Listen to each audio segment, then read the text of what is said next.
You know, I remember when I was a kid growing up, Easter and Christmas was those two holidays that you would probably find at Old Baptist Church would be land filled with people. And it's kind of strange because when I talked to Darrell, I said, Darrell, let me deliver the message on Sunday. You know, one of the things that was resonating in my head was, man, this place is going to be crowded. It's kind of strange. The same people I saw last Sunday are the same people I'm looking at this Sunday.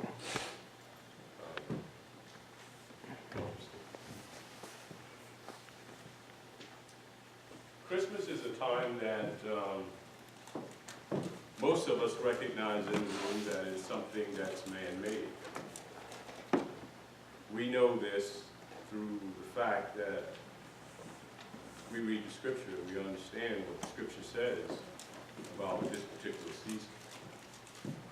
I'm going to give you an example of something that I thought about the other day. You guys remember the Tonka trucks? Oh, yeah. Tonka trucks used to be made out of steel. Yeah. And there used to be a commercial with an elephant standing on a Tonka truck.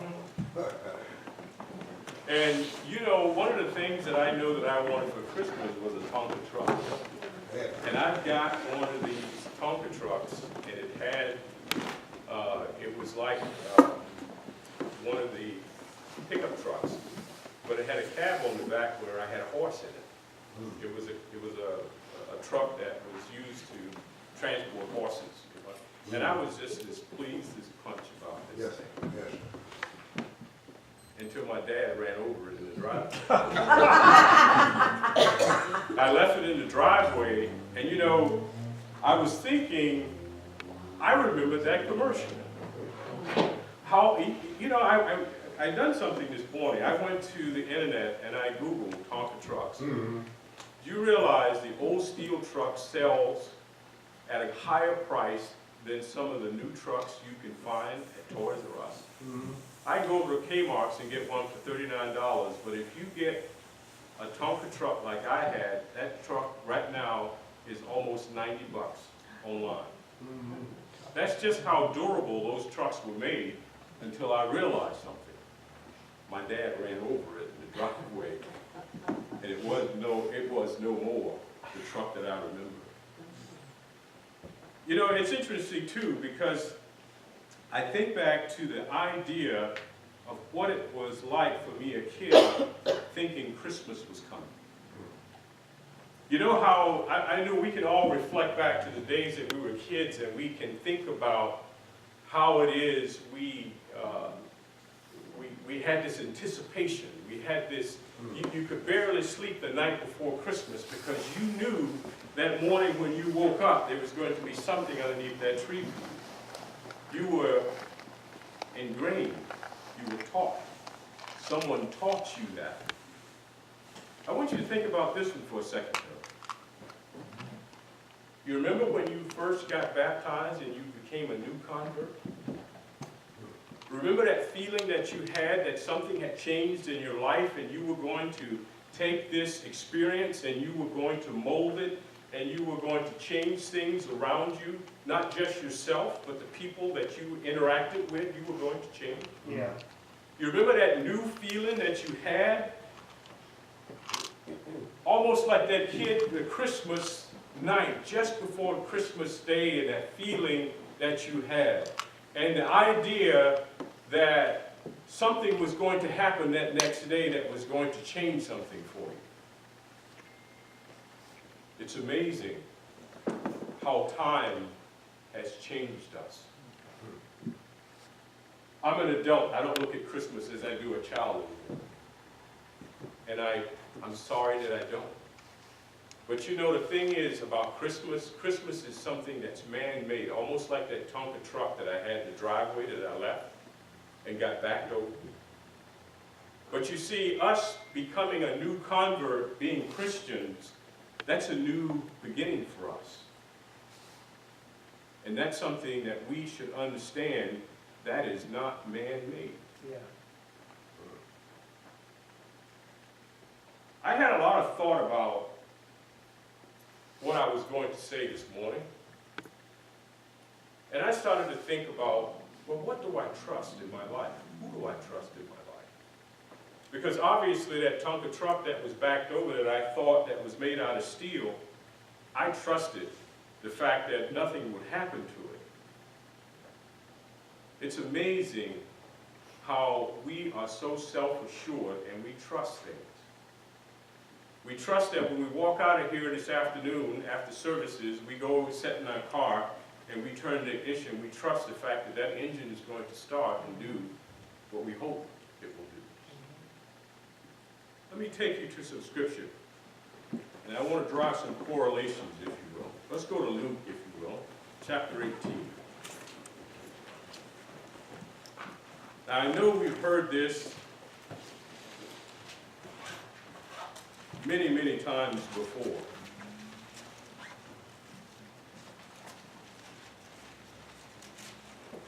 But I want to bring it to you in a different perspective. I want you to keep in mind the things that we consider and the things that we trust. Let's drop down to verse 9. And he spoke this parable unto them which trusted in themselves that they were righteous and despised others.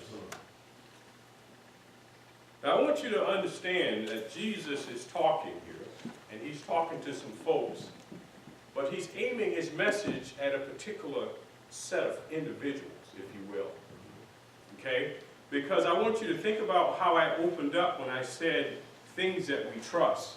I trusted the fact that I had this truck that I had as a kid, that it was indestructible. I also have the idea that when I became a new Christian, I was indestructible in some respects. Because I want you to understand something here. It says in verse 10, it says, 2 men went up into the temple to pray. The one a Pharisee and the other a publican. Now, I want you to understand that there is going to be a comparison in this parable between 2 individuals. Okay? The Pharisee stood and prayed thus with himself, God, I thank thee that I'm not as the other men are, extortioners, unjust, adulterers, and even as this publican. Now I want you to think about what it's like sometimes for us to be Christians. Now we have had discussions in our Bible classes, on Wednesday Bible study, and we've even had discussions that Dal has brought to you from the pulpit. Think about this one for a second. I was in a Bible class I think it was 2 Sundays ago, and we had a discussion about what it's like for us to be an exclusive group of people. Because I said in that discussion, we look at it in 2 different directions. We look at it as being exclusive, and then we look at it as being inclusive. And there are times when we as Christians, we have a tendency to look at people in a very negative way. Yeah. We do. We even look at each other in a negative way. We look at us as being dysfunctional, we don't understand, and we just don't get it. It's amazing how that works.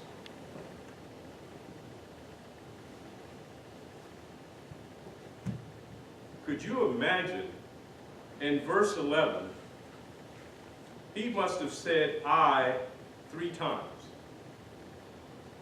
I. He says, the Pharisee stood and prayed, thus with himself. Now, you got to understand that in the synagogue, you can only imagine this guy striking a pose so people can see him. You follow me? He's presenting himself like we sometimes do. We like to think that every time the church door opens, it's an obligation for us to be here. We think that. But what do we think about the individuals that don't come every Sunday? don't come when we have some type of program every Sunday, or any time we decide to get together. Have you ever thought about that? Because if you think about the Pharisees existed 150 years before Christ walked. And they had this idea about what their religion represented to them. They were very staunch, they were very conservative, and they were tied to the religion greater than you could ever imagine. But yet at the same time, he stood with such arrogance and with such self-assurance that he knew where he knew his position. He knew what he was. Just like we know who we are, at least we proclaim to be. We wear the title as if I'm a Christian. That makes me better than some. I'm very exclusive. But you're going to notice something here further down, and Jesus is going to he's going to say something, and I'm going to paraphrase it. He's going to say, what gives you the right? Because if you look further down, he goes, I fast twice in a week, and I give tithes of all that I possess. In other words, he is making an advocacy for his own self. Yeah. I do this, I do that. Amazing, isn't it? Draw the correlation between what you think and what the reality of this is. And of course, there's that poor old publican standing over there. And the publican standing afar off. That means he didn't have the arrogance of that Pharisee to stand in the middle of some place in the synagogue and pray to himself. The arrogance of some of us, thinking on those terms.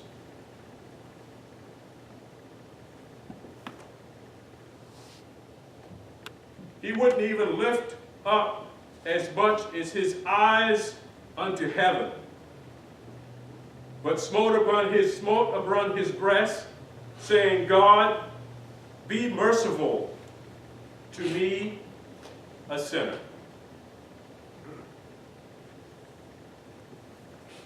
Think about that for a second. He identified himself as such. And he's asking for mercy. I don't think when we listen to the Pharisee pray to himself, I don't think he was asking for mercy.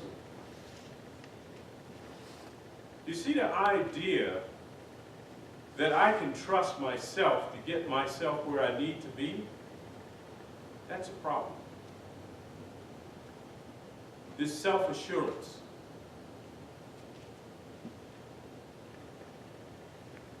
Before I finish out, I want to take you someplace else.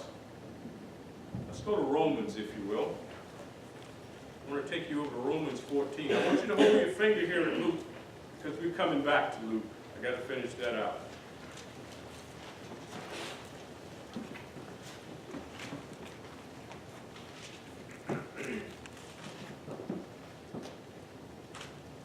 Going over to Romans 14, if you will.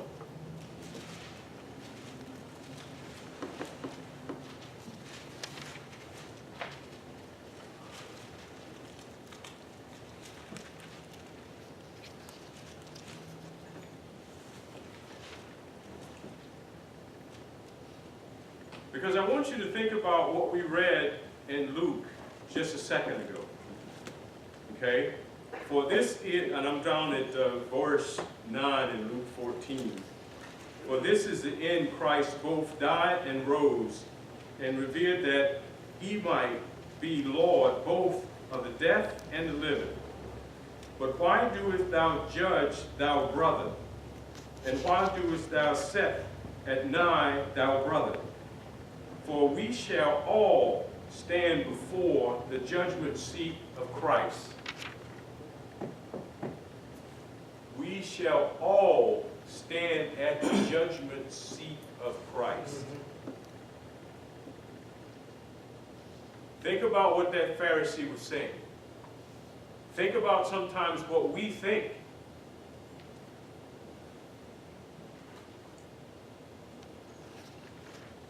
Let's go back to Luke right quick, chapter 18.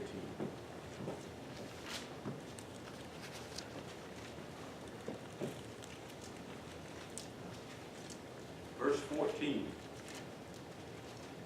I tell you this man went down to his house justifying rather than the other. For everyone that exalts himself shall be abased, and he that humbles himself shall be exalted. How many times have I heard someone stand here and say that to me?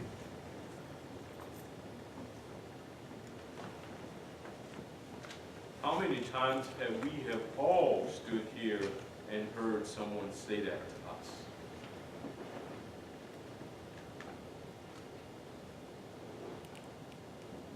It is somewhat puzzling sometimes to think that I put more stock in that Tonka truck and the fact that it will never be crushed because I saw a commercial showing an elephant standing on it.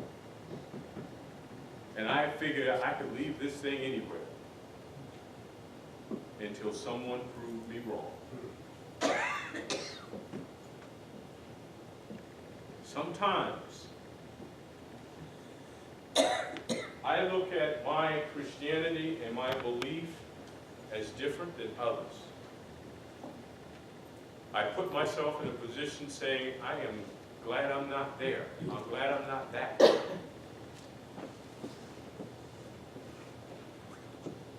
You ever wonder when you're driving along and you see an accident, why you stop and you take a look at it? And they call it that Gapers, whatever, Gapers delay. I used to drive downtown Chicago all the time every morning, and I always knew when there was an accident because the traffic came to a crawl.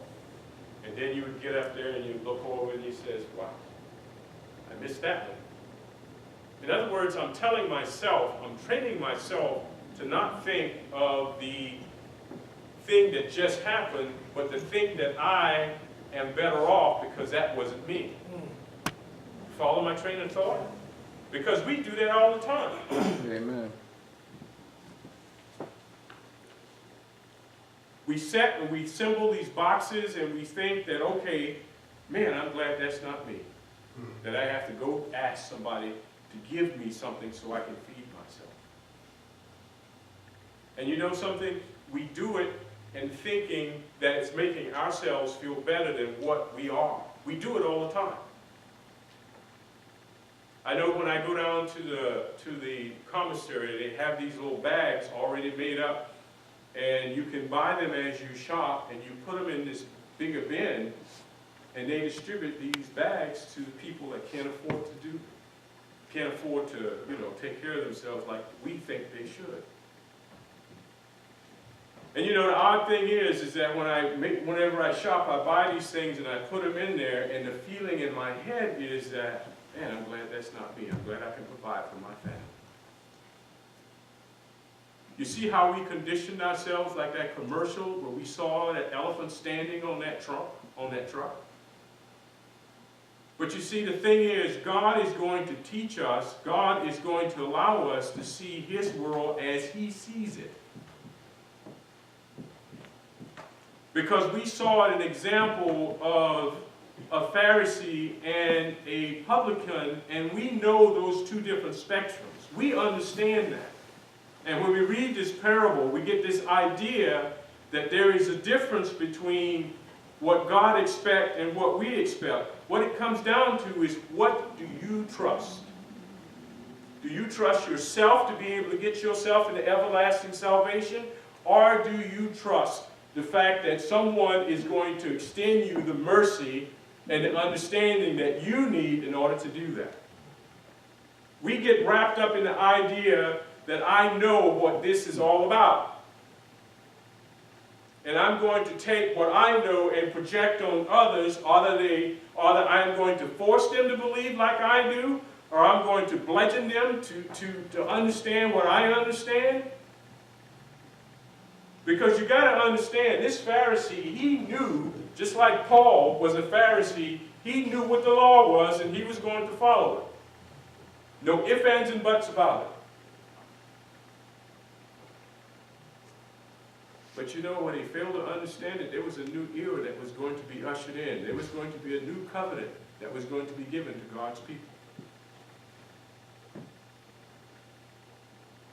I tell you this, man went down to his house justified rather than the other. For every man that exalts himself shall be abased, and he that humbles himself shall be exalted.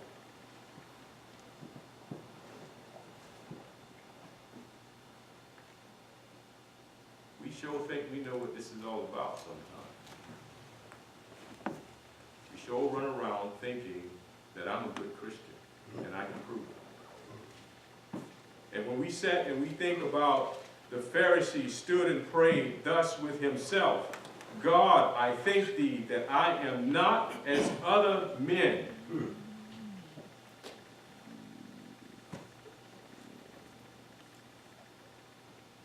We have a lot to learn as Christians.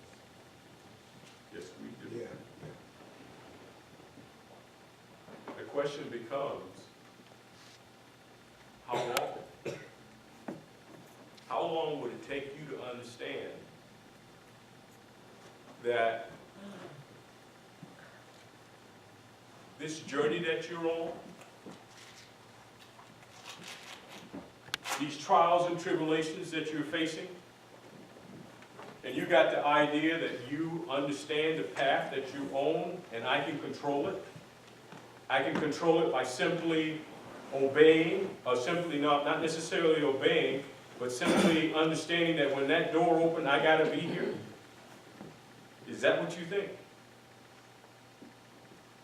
Is that how you view in your Christianity? Is that what you think God, the message God was delivering to you?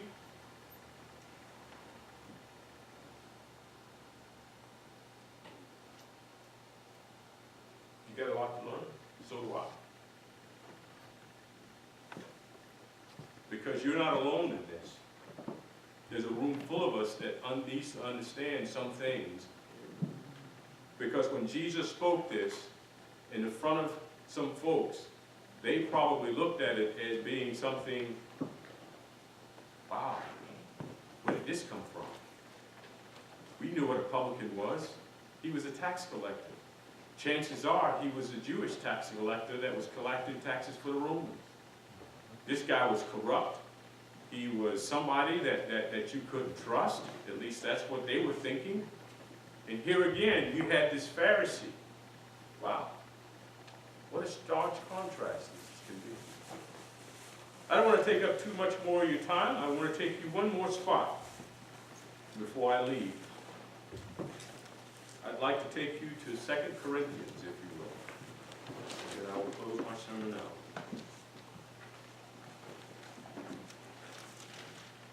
If you would go to chapter 1, 2 Corinthians.